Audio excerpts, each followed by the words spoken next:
All right, guys, Rostermania has been continuing, and my goodness, is the bait alive. And not only do we have bait, of course, some things we are believing to be true, and we do know that some things are going on behind the scenes, but what exactly are the fans thinking is happening, and what exactly has come to be confirmed to be simply bait? So let's dive into it. Firstly, Oversight Esports came out to say, no BS, no rumors, just facts, more to come.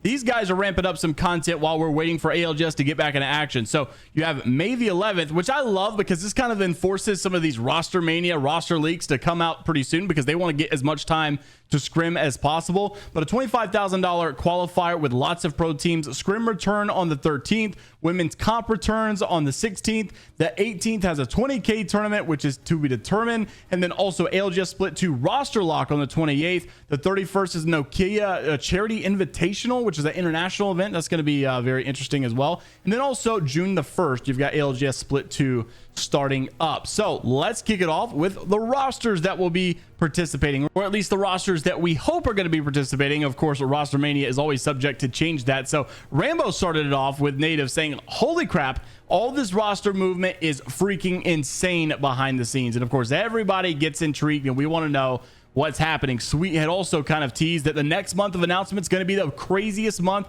of Apex Legends news in the history of the game. Both the game and the teams playing are going to be fundamentally changing, and it's about to get crazy. It's an exciting time to be an Apex fan. I had also commented, but NRG just left. What could be bigger than that? There's only one other team that I could think of that was bigger than NRG.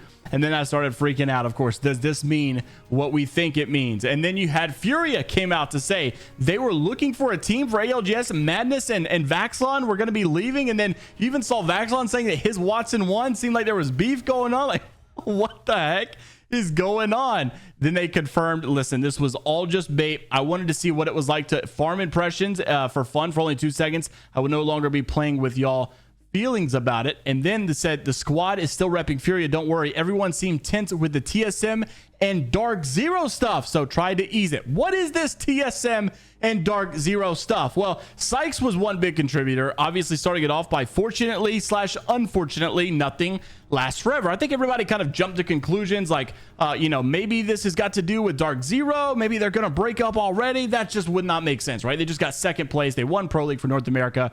These guys look amazing. It just literally has no common sense to it at all. And a lot of people think, okay, look, guys, he's talking about TSM, not about DarkZero. But then you see Sykes posting this, right? He's got 2 options and everybody's commenting like, what does this mean? Is it going to be like a DarkZero and TSM trade-off here? Is it going to be Sykes for Verhulst? Like, everybody coming up with their own opinions. Then Jen Burton gets involved. Let the Rostermania begin.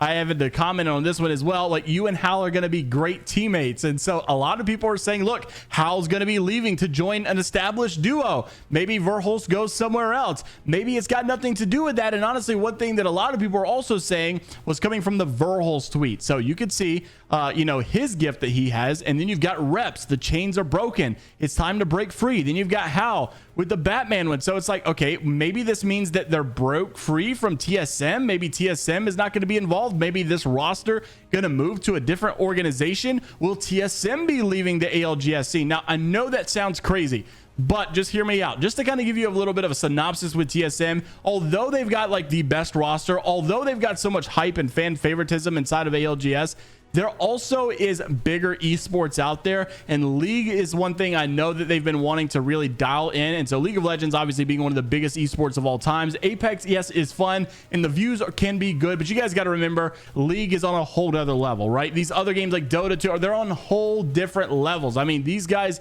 are getting an insane amount of cash inside the Esport World Cup. Well, I think like $10 million per game or so. And of course, Apex is only getting like $2 million. And so it's just because we're not on that level. And so TSM probably wants to get involved on a level where maybe viewership is a little more, maybe fan favoritism is a little stronger. And I know that sounds hard to believe because, Hal is like the biggest guy here, but those other games are just, like I said, they're crazy. So maybe that's it. And that's still reaching. I don't know. I'm just saying that is another assumption that many people are making. And then you've got this, you've got Zero posting his a little bit of a speculation to this scene as well. And so it's like, okay, where are we going with this? We know that we're talking about the GOATs here. We know we're talking about a God Squad. We know we're talking about people getting involved that are good at the game. This is the TSM DarkZero conversation, like Vaxlon had said. But what exactly does it mean? And then you've also got Designful joining in on this, you know, with the Thanos gift. What are they doing? What are they talking about? And I don't really see DSG being a type of team to split up here,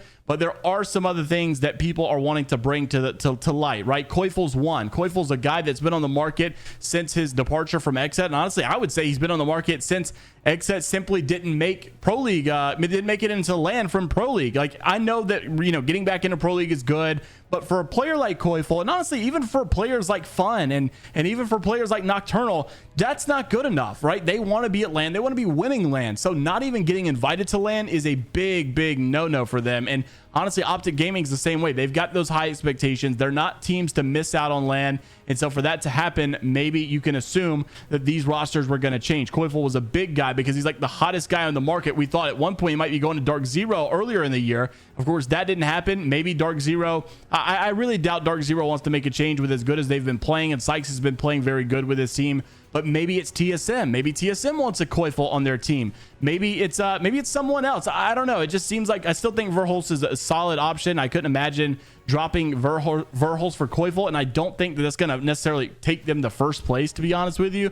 I think there's something else that needs to be changed. And honestly, I've always thought about this. Now that you got a triple mouse keyboard team winning the LAN, we need to see some mouse and keyboard action come back. And I would love to see Hal go back to M&K once again. Maybe he decides not to do it, though. Very interested to see how all this stuff plays out. Then you've also got Zaine. Now, the weird thing about Zaine, he tweeted out saying, one day I'm going to be going and winning a LAN. And then you've got Zaine saying, it's time to do so. Is he baiting? Is he returning?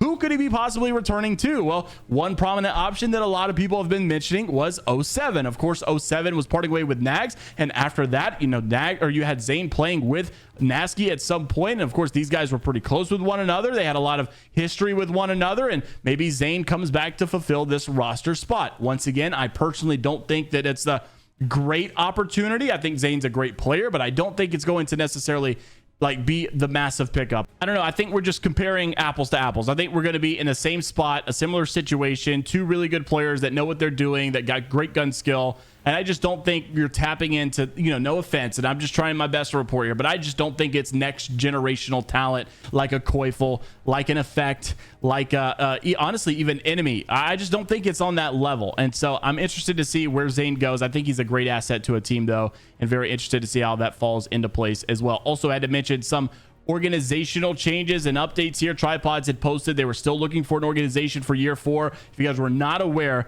you had Anmu you know, in the times past with 100 Thieves, and of course he got removed from that roster, and so therefore no longer a part. But then Gent and Deeds were a part of FaZe Clan as kind of like one-offs, because, you know, you had Nick Merckx on FaZe, and so they're already like a content team where they weren't necessarily a professional, you know, organizational team. They were more so becoming a professional team that were comprised of a bunch of content creators that were signed by FaZe Clan. And so that has now changed. So they're all like free agents now looking for an organization to represent. So I'm interested to see where this one goes. And I think, honestly, now that FaZe is probably looking for a new roster, unless Snipedown is going to stay apart, then I think this would be a good organization to go to.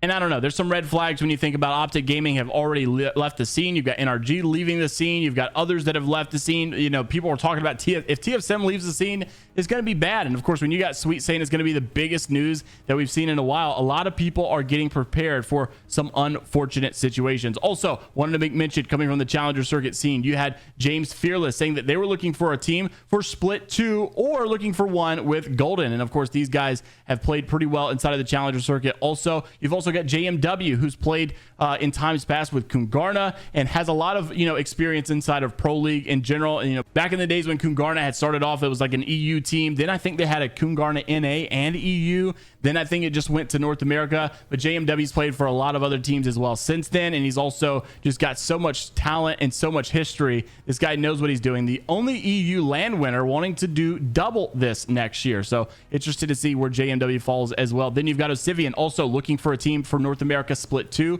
Can play Fragger, Refrag, Co-IGL, Anchor Support, and all these types of characters, and the guy is a big asset. to a team that he would fall into place with as well. Then he also said he made every CC final, so interested to see where he falls. Lastly, big news in my opinion, Loopy, one of the best coaches that I think has been around for quite some time. Unfortunately, he got a very short time, and he got second place at the World Championship last year, but he didn't coach for long. He shortly got removed from that roster, and sadly, he didn't just get to stay around for a bit. So Loopy has decided to come back, and after that second place at the World Championship last year, he took that break, but now he's going to be coaching Team Weave, which is going to be Riley and co. Those guys have been playing pretty good in the last couple of months, and I would say almost lights out. Like, they really are stepping it up, and they're playing on a pretty high level right now, and I would not be too surprised if they do solid in Pro League. So interested to see your guys' takeaway from all this roster drama, the bait, some's not bait, what's going on, what are your predictions, what's your assumptions with TSM, DarkZero, and many others as well. Let me know down in the comment section below. Like and subscribe if you want to stay up to date with all things inside of the world of Apex Legends esports, and until the next time, we'll see you all later, Gators.